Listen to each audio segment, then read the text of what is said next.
그러면 이제 네. 유입은 시켰습니다. 네네. 자, 이제 구매 전환 시켜야 되죠. 아, 정말 중요하죠. 네, 그렇지만. 구매 전환 시키려면 상품 상세 페이지입니다. 네네. 네, 뭐 위탁도 하시고 사육도 하시니까 네네. 아마도 상품 상세 페이지 쪽에 힘을 좀 많이 주실 거라고 생각을 해요. 네네. 아무래도 음. 자 이제 70%까지 왔어. 이제 90% 100% 가려면 구매 전환인데 네네. 요거는 월 3억 정도 매출 나시는 우리 협객님께서는 어떤 식으로 조금 하시는지. 물론 어려워요. 이게 네네. 이게 정답은 아니고. 아, 네네. 네. 전 상세 페이지가 우선 중요도를 얘기를 하자면 매출이 1% 나는 사람과 3% 나는 사람의 차이는 매출이 결국은 100만 원이냐 300만 원이냐 10억이냐 30억이냐 300억이냐 900억이냐까지도 차이가 날 수 있다고 생각을 해요. 그럼요. 그만큼 상세 페이지가 굉장히 중요하다고 생각을 하거든요. 유입이 내가 약하다. 전환해서 이걸 충분히 보완도 할 수 있는 거죠. 그래서 저는 우선적으로 제품을 과연 살 사람이 누구인가를 가장 먼저 정해놓고 시작을 해요. 상세 페이지 기획을 할 때. 그리고 그분들이 처음 내 판매 페이지에 들어갔을 때 내가 정한 타겟한테 맞는 카피라이팅과 내용들이 들어가 줘야죠. 그리고 그거를 가장 먼저 생각을 하고 예를 들어서 제가 계속 녹음기만 말하자면 녹음기 타사 제품들의 단점 리뷰 1점짜리 리뷰들을 저 한 300개 정도를 다 분해해서 봐요. 예를 들어서 이 내용이 안 좋다는 리뷰들이 어떻게 표현이 됐고 사실 우리나라에 있는 모든 제품들이 결국은 전 이걸 페인 포인트라고 하는데 각각의 시장에 페인 포인트가 있고 그 페인 포인트를 해결한 게 사실 제품들이란 말이에요. 그러면 그 페인 포인트를 파악하기 위해서 리뷰들을 보다 보면 그 안에서 이런 게 좋았고 이런 게 나빴고가 나오기 때문에 사실 내가 이 시장에서 가져가야 될 포지션이 나오게 돼요. 자연스럽게. 이러한 장점들을 얘기하면 좋고 이 부분이 보완된 상품만 가져와도 저 제품 사려는 사람들이 나한테 올 수가 있겠구나라고 생각을 하죠. 그래서 소비자들의 니즈가 뭔지를 많이 파악을 해야 돼요. 페인 포인트를. 그러면 기획은 사실 쉬워요. 그 페인 포인트만 해결한 나의 장점들을 나열을 해주면 되니까. 그래서 두 번째로 저는 마인드맵을 사용을 하거든요. 정말 여러 가지 기획을 할 때 마인드맵 사용을 많이 하는데 상품 상세 페이지를 굉장히 많이 보다 보면 다들 구조화돼 있다는 게 느껴져요. 그럼 그 구조를 한번 여러 상태 페이지를 공부하면서 마인드맵을 한번 찢어보세요. 그러다 보면 나만의 구조가 생기게 될 거고 각 구조들 하나하나는 그 사람들에게 공감이 갈 만한 말들도 넣고 이제 나의 브랜드의 장점도 넣는 칸들이 있겠죠. 이렇게 이제 나의 상세 페이지 구조를 마인드맵을 이용해서 짜고 그 다음 마지막이 정말 중요한데 여기까지 잘 와도 이 내용을 표현을 해야죠. 소비자들이 이 내용을 받아들일 수 있게끔 내가 표현을 해야 되잖아요. 여기서부터가 정말 능력과 재능과 노력의 영역이라고 생각을 해요. 그래서 각각의 이런 내용들과 장점들을 과연 타사 상품들은 어떻게 표현을 했냐, 어떤 카피라이팅을 쓰고 어떤 GIF를 쓰고 디자인은 네모를 썼는지 동그라미를 썼는지 색감 배치는 색상 3개를 썼는지 이 2개의 색상으로 어떻게 표현을 했는지를 굉장히 여러 가지 많이 보려 다녀요. 그때부터는. 그리고 그러면서 그런 레퍼런스들을 엄청 모아서 제가 짜놓은 구조에 그 레퍼런스들을 하나씩 넣어보면서 전체적인 상세 페이지 하나가 완성이 되죠. 그럼 이 과정을 거치려면 진짜 상세 페이지에 혼을 담아야 된다고 하거든요. 이 혼이라는 단어를 좋아하는데 진짜 내가 정열을 다해서 혼을 담았냐, 그럼 내가 혼을 담은 만큼 이 상세 페이지도 똑같은 화답을 해준다고 생각을 하거든요. 실제로도 그랬고.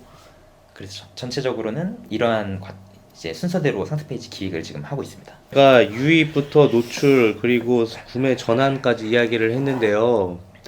근데 제가 생각할 때는 정말 핵심적인 노하우가 많이 나왔는데 자 그냥 얻어지는 건 없어요. 보면은 여러분들 지금 혁객님이 말씀하신 거 다 들으셨겠지만은 쉽게 얻어지는 게 하나도 없죠. 근데 진짜 이 정도는 해 주셔야지 무언가 유의미한 성과가 나와요. 그러면 노출도 했고 유입도 했고 구매 전환도 했어요. 이제 네네. 구매가 됐어. 자 그러면 방어를 좀 해야 되잖아요. 네네네. 그래서 CS 관련한 이야기가 또 네네. 자연스럽게 연결돼야 되는데 CS를 진짜 많이 힘들어하세요. 맞아요. 예. 근데 그나마 그래도 재고를 가지고 있고 상품이 우수하다고 한다면 품질이 나쁘지 않다면 CS는 그렇게 힘들진 않거든요. 맞아요.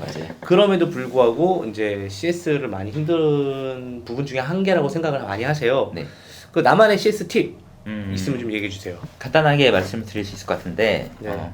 일단 묻지도 따지지도 않고 사과 먼저 하는 거죠. 우리가 CS가 힘들다는 건 앞선 고객분들이 왔다는 뜻일 텐데 그런 분들은 기본적으로 내가 사과를 받아야겠다는 생각 자체가 일단 있어요. 전화로 올 때부터. 근데 여기서 막 서로 잘잘못을 먼저 따져버리면 아유 죄송하다는 말씀을 먼저 안 하세요라고 또 물고 늘어져서 정말 이 대화가 한도 끝도 없이 산으로 흘러가는 경우도 굉장히 많아요. 그래서 이분이 내가 먼저 사과를 했을 때 우선적으로 해결이 되든 말든을 떠나서 고개 숙여서 사과하는 걸 저는 첫 번째 원칙으로 하고 있고요. 사실 사과만으로 풀리지 않은 분들도 굉장히 많죠. 그래서 저희 이제 이런 고객 CS 분들을 하는 직원분들과 얘기를 해서 한 달에 뭐 얼마 이렇게 CS 비용을 제가 아예 배정을 해줘요. 오, 그래서 너희가 만약에 이 CS에 너네 에너지를 뺏겨서 진짜 이 제품을 물어보는 고객님들에게 좋은 내용이 전달이 안 될 수도 있으니 차라리 그 스트레스를 받을 시간에 조금의 소정의 선물을 지급해서 이 소비자들에게 조금 더 우리가 할 수 있는 포지션을 취해보자 라고 그렇게 예산을 짜서 뭐 기프티콘을 준다든지 그냥 정말 저희가 죄송해서 뭘 고객님이 하는 건 당연히 이해를 한다 라고 하면서 일종의 선물을 주기도 하고 그래도 안 되면 사실 결국은 이분들이 교환이나 반품을 원하시는 분들도 많단 말이에요. 그랬을 때 그냥 교환이나 반품을 그냥 바로 해줘 버려라. 여기까지 가도 안 되면 교환 반품까지도 가는 경우가 거의 종착지예요. 근데 이 교환 반품까지 와도 그 이상을 바라시는 분들도 당연히 있어요. 그때는 정말 이 잘잘못을 따져보고 물론 고객이 가장 먼저 우선이고 중심이 돼야겠지만 여기서부터는 좀 객관적인 판단을 합니다. 이 교환 반품까지 넘어서고 그 이상의 것이 필요하다면 협의를 보죠. 사실. 그래도 이 정도 매뉴얼을 해놓고 좀 대응을 하시면 좋지 않나 싶습니다. 솔직하게 쇼핑몰 창업의 현실 그리고 전망. 제가 정말 솔직하게 말씀드리면 정말 많은 분들이 이제 유튜브를 보거나 아니면 여러 채널을 통해서 온라인 사업을 쉽게 접근을 많이 하시는 것 같아요. 현실적으로. 나도 당연히 저렇게 될 수 있겠지라고 생각을 하고 많이 뛰어들지만 5년 동안 제가 겪었던 일들을 생각해 봤을 때 이 일들을 겪으면서 할 수 있는 사람들이 과연 얼마나 될까라는 생각을 해본 적이 있었어요. 그래서 지금 제 친동생도 결국은 지금 이 일을 하고 있지만 제가 처음에 이 일을 한다고 했을 때 뜯어 말렸거든요.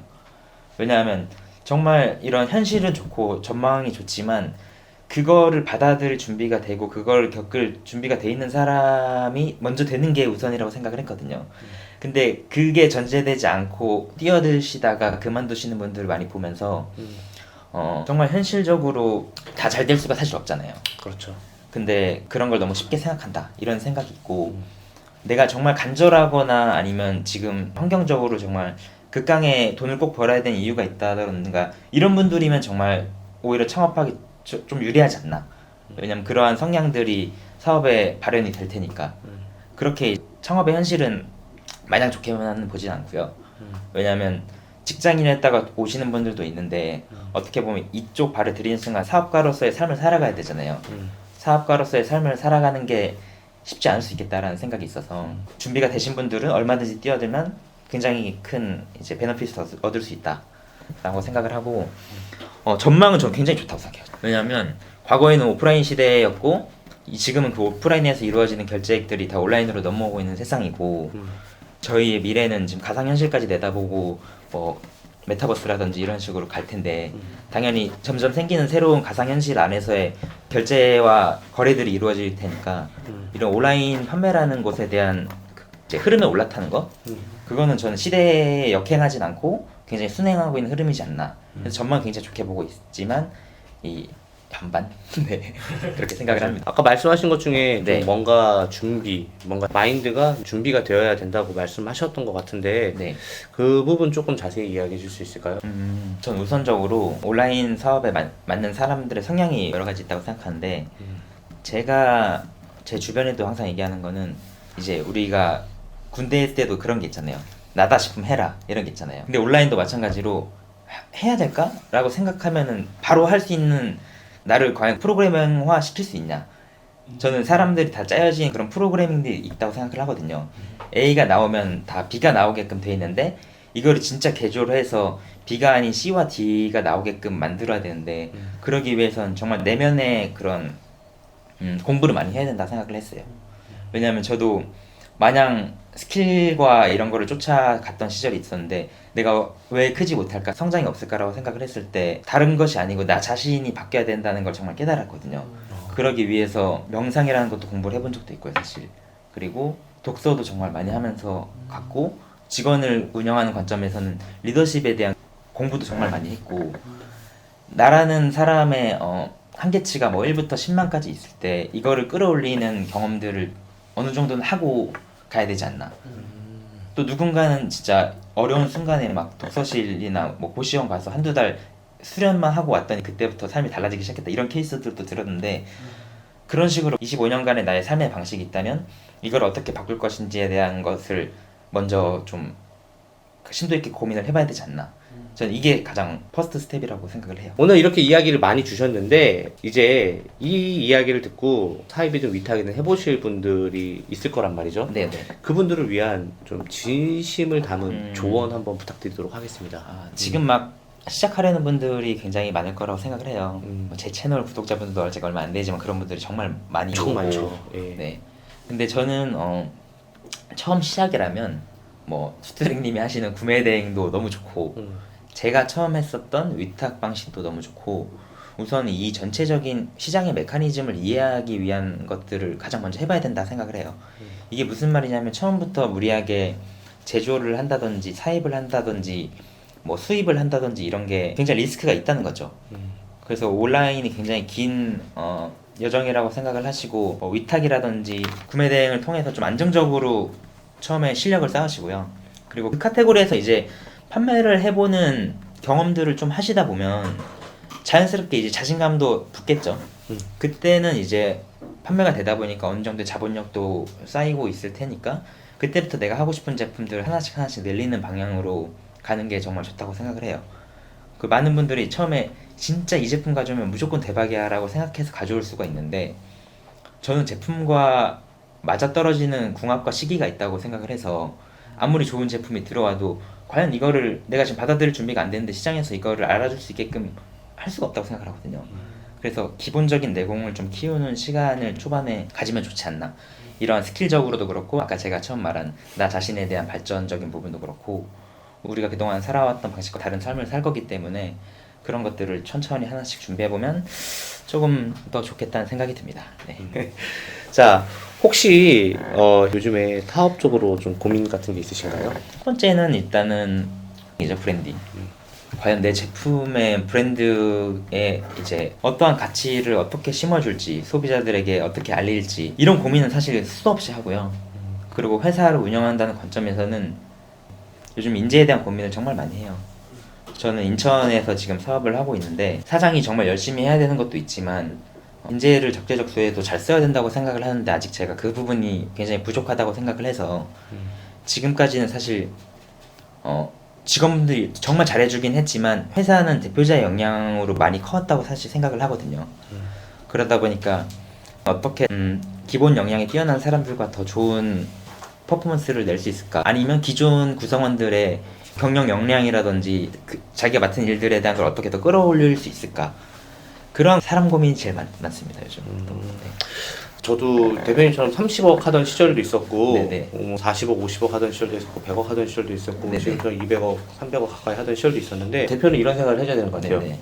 내가 능력이 아무리 뛰어나도 내가 혼자 할 수 있는 한계가 있거든요. 맞아요. 네, 맞아요. 그래서 인재 영입을 하는 데 있어서 진짜 최선을 다해야 돼요. 이제 그렇기 위해서는 첫 번째는 그 구성원들에게 비전을 확실히 줘야 돼요. 맞아요. 두 번째는 내가 많이 가져가려고 하면 안 돼요. 많이 나눠야 돼요. 그리고 키워서 쓸 수도 있지만 네. 키워서 쓰는데 오래 걸려요. 맞아요. 그걸 그래서 더 많이 느꼈어요. 잘하는 사람을 데리고 와야 되는데 그러려면은 확실하게 비전도 제시를 할 수 제시해야 되고, 그리고 그 사람의 능력 평가를 할 수 있을 정도로 대표 내공이 있어야 되고, 그리고 그 사람이 왔는데 나보다 더 잘했을 때 질투하면 안 돼요. 근데 그 마인드를 가지게 되게 어렵거든요. 네네. 저희 회사는 저보다 뛰어난 사람들이 되게 많아요. 그래서 그런 부분을 확실하게 우리라는 생각을 가지고 가시면은 분명히 좋은 인재를 저는 얻을 거라고 확신을 하는데, 그거 마인드 가기 진짜 힘들어요. 또 자신과의 싸움을 좀 하셔야 돼요. 감사합니다. 지금 제 스텝에 정말 필요한 말인 것 같아요. 마찬가지로 브랜딩도 네.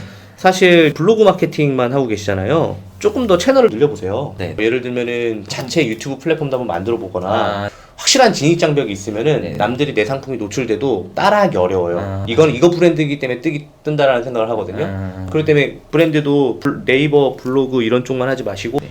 다양한 채널을 하시면서 알겠습니다. 나만 팔지 말고 다른 사람들도 팔 수 있게끔 음. 하는 전략을 가지고 가시게 되면은 훨씬 금방 클 거예요. 정말 어떻게 보면 핵심일 수 있을 것 같아요. 오늘 촬영 어떠셨어요?